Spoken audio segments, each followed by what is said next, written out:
Update ho tayo sa ilan pang mga usapin dyan sa may Kamara de Representantes. Makakasama ho natin ang kinatawan ng Kamanggagawa Party List, si Representative Eli San Fernando.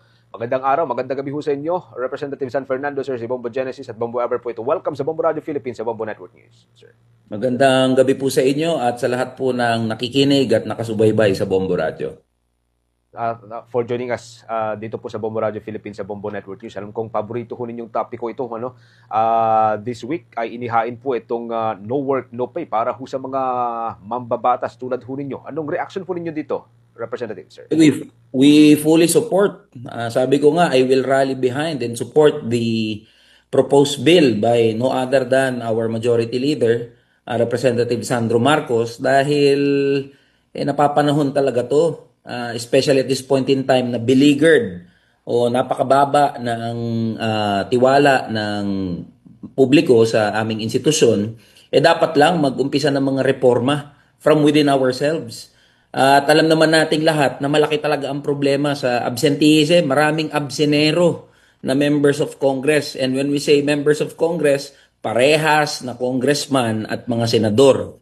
So bakit kami gagawing espesyal?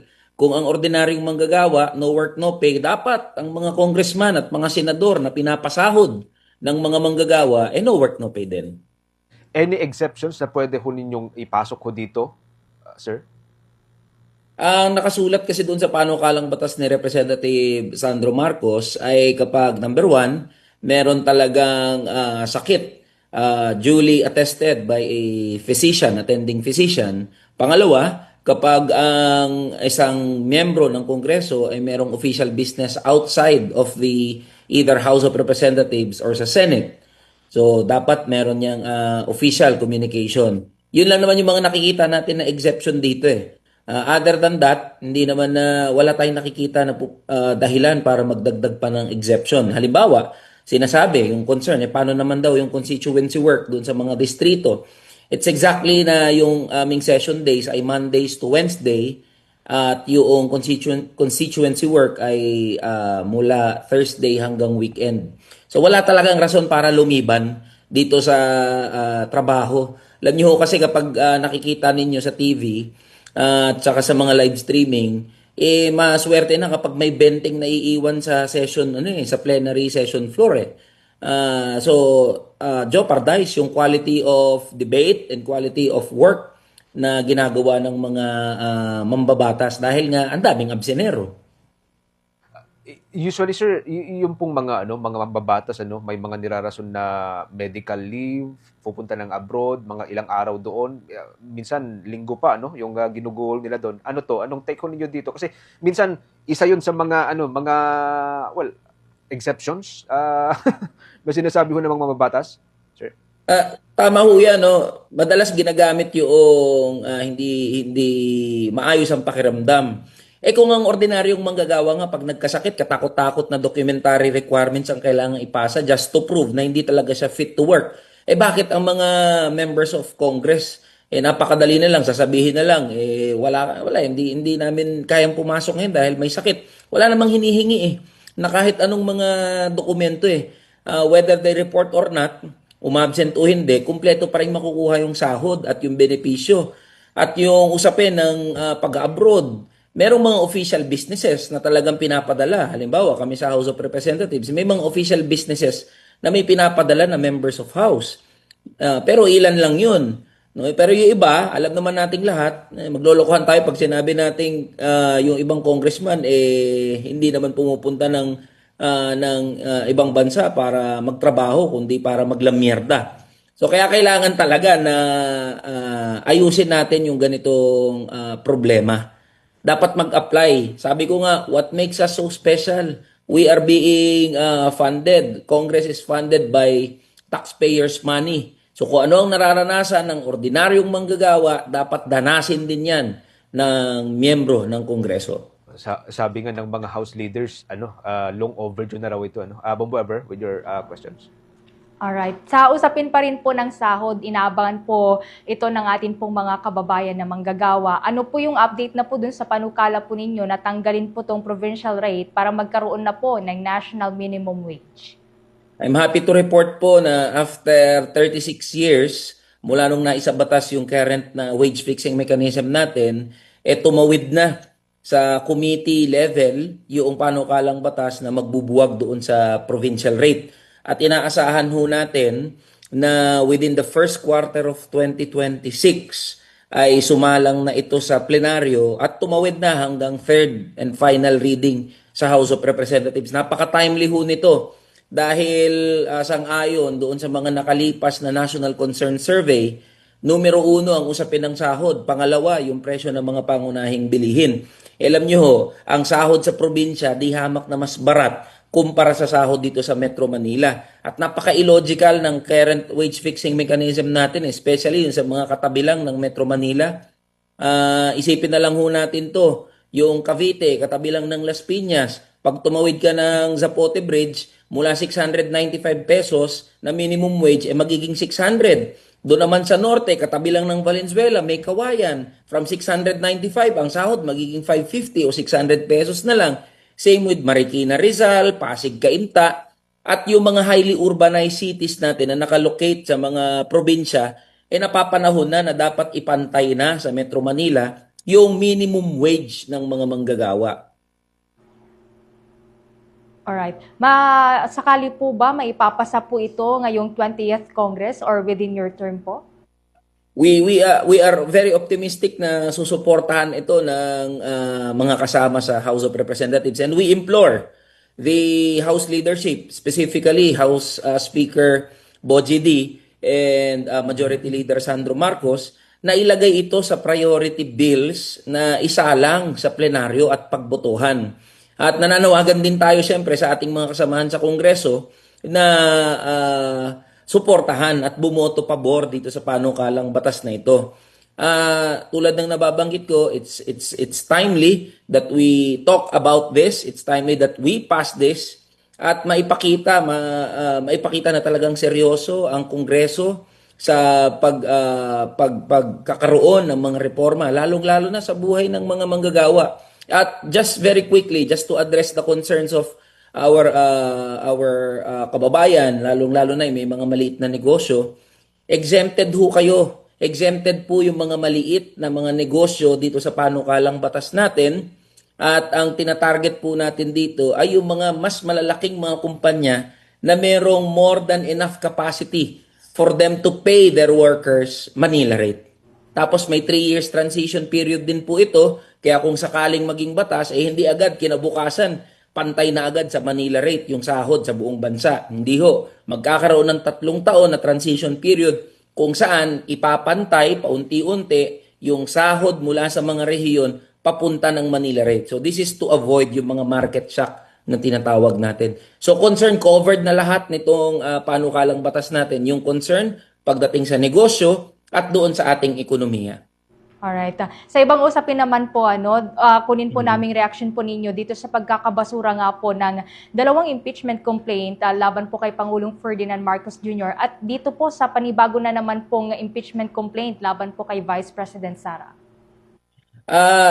Again, impeachment process kasi is a very political process. Kami sa kamanggagawa, we expected na mababasura yung impeachment complaint against PBBM on the reason na marami talaga at malakas pa yung aliado ni PBBM sa House of Representatives. I'm not a member of the House of the Committee on Justice, but we expected na ganun yung magiging turnout. Patungkol naman sa impeachment ni VP Inday Sara Duterte, do we see na magiging madali makakakuha ng 1/3 na boto? I don't think so. Very different yung konteksto ng 19th Congress at ng 20th Congress, at hindi dapat natin ihiwalay yung usapin ng konteksto ng papalapit na 2028 elections.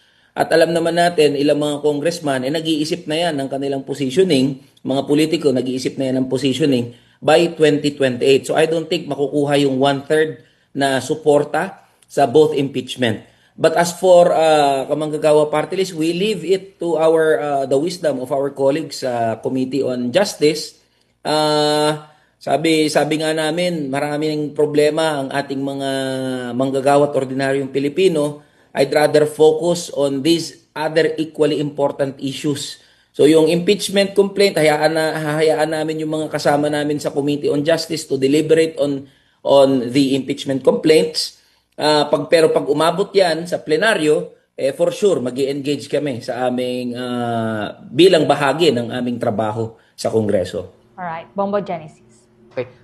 Representative San Fernando, sir, nung last na kayo po amin nakausap, may nababanggit po kayo na parang may kumausap po sa inyo, ano, na para isulong or sponsoran yung isang impeachment complaint. I think para against kay Pangulong Marcos ito. Now, considering yung content or yung nilalaman nung dalawang complaint against kay Pangulong Marcos, anong tingin ho ninyo? Yung ipinasa ho doon or inilagay ho doon na mga grounds? Nag-decide kasi yung Committee on Justice na insufficient in substance yung mga nilalaman ng impeachment complaints. But then again, dadaan pa rin naman yan sa plenary action. So, pwede tayong mag-engage doon. But do we think na merong basis yung complaint? May basis. It is exactly the reason why merong impeachment process so as to determine the grounds for the impeachment complaints filed against PBBM and VP Inday Sara Duterte. So yun mismo yun, ang rason kung bakit dumadaan dyan sa long and arduous process of impeachment para malinis, masuri, matilad-tilad, maisa-isa yung mga allegations na pumapatungkol sa dalawang highest position of our land.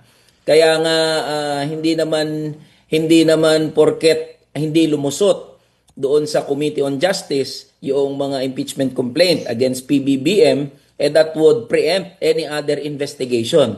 We believe the President should be investigated and should be made accountable dito sa flood control scandal and flood control anomaly na ang pinagmulan naman talaga ay yung national budget. So there are many ways to exact accountability, not only kay PBBM, but also kay VP Inday Sara Duterte. At ang mahalaga dyan ay isubject natin doon sa proseso. Kasi mahirap yung he said, she said, mahirap yung nasa labas ng mga proseso tayo nag-uusap.